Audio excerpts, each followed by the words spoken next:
1, go.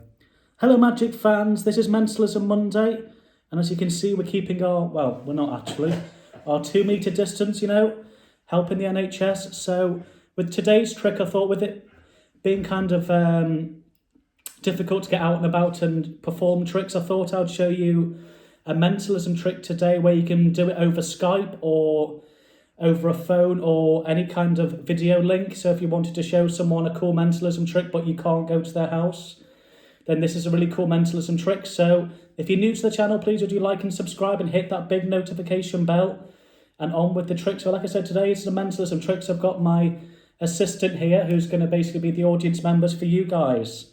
So like with all my videos, I'll give you a performance of the trick and then I'll break it down in the tutorial. So just keep watching and I'll read your mind. Well, I'm going to read her mind anyway. So what we're going to do before the trick, I'm just going to make things nice and fair. Just going to give them a quick riffle shuffle. So you're happy that there's been no setup? That's brilliant. That's what I like to hear. So what we're going to do is I'm going to riffle down the side like this, and at any moment you can just say stop and that will rest on your card, okay? Stop. There? You happy there? Okay, so take that top card, look at it. Show the audience, show the camera. I can't see. Okay, keep hold of it. You can either place it back on the top or you can conceal it yourself. It's up to you. Let me know when you've decided which one you want to do. Yeah. Right, so assume that now I cannot see the card. There's been nothing pre-arranged. This is a random selection, which now she's remembering.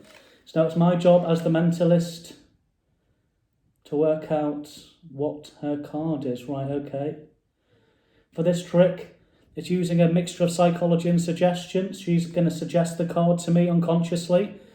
So it's just my job to work out what it is. So think in your mind, black card, red card, black card, red card. Okay, eyes move slightly over to the right when I said black card, so I'm going to assume that's a black card.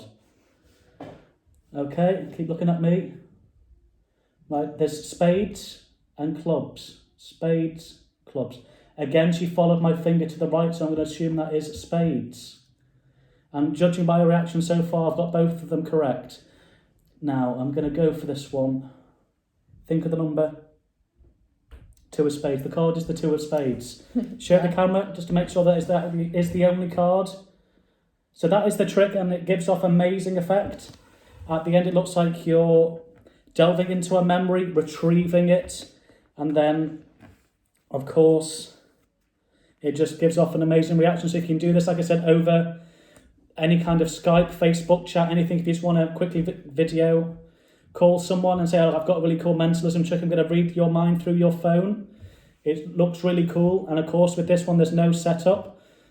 All you need to do for this trick, so this is the tutorial, all you need to do is remember the top card. In this case, it's the Ace of Spades. Of course, I really can't read a mind. That was all part of the act, part of the role. So you make up some story. As I'm going to read your minds, I'm going to read your brain waves, anything you want to come up with, or read your reactions. Any kind of story like that, you need to think of what you're going to say during the trick before you start the trick. So all you've done so far is remember the Ace of Spades. And this is going to be the card we're going to force on the spectator, or when you're performing it. This will be, the top card will be the card you'll be forcing on your spectator. Just memorise it before you start the trick. And then all you do is, as you riffle down, they really do have a free choice in when to stop. But when they stop, this is where the slip force comes in. As you go to reveal where they've stopped, you slip the top card down into the middle of the deck, and they'll assume in quick motion that is their card. And as you can see, the Ace of Spades is the card. Try and do an exposed view if I get... Hang on.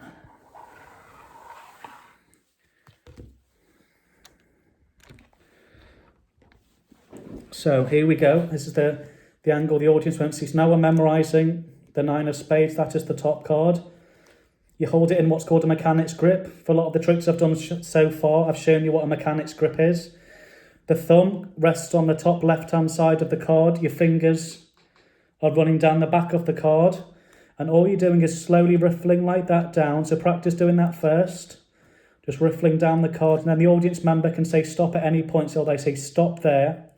As you go to show them where their placement is, what you're doing is gripping with the back fingers and slowly, like that, slipping the card into the position where they stopped. And of course, now that is the 6 of Spades.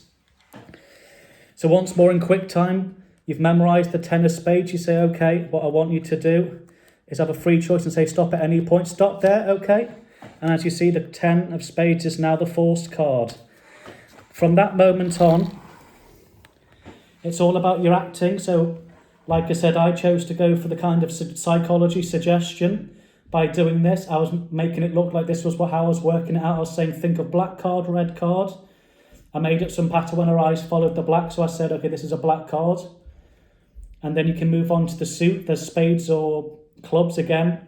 I kind of went with the psychology suggestion route by saying spades, clubs, following the finger. So if any of you guys watch Darren Brown, that's something similar he does. He misdirects the audience by creating some kind of psychological way of him working out what the spectator's thinking of, and really it's just an advanced version of this, of a force.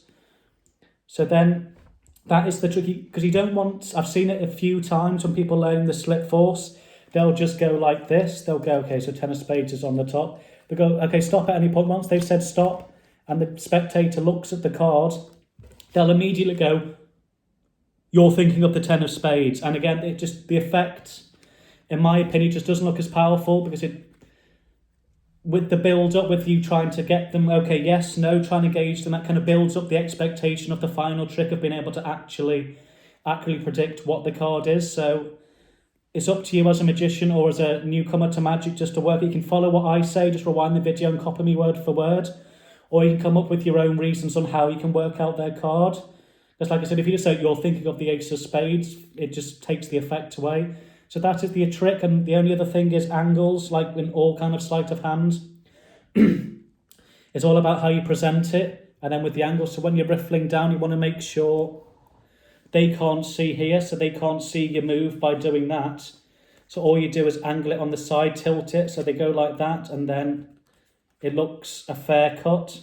So that's the only thing you'll have to practice, is the slip force, and then come up with your routine. Then you've got a really cool mentalism trick. So that is the trick for today for Mentalism Monday.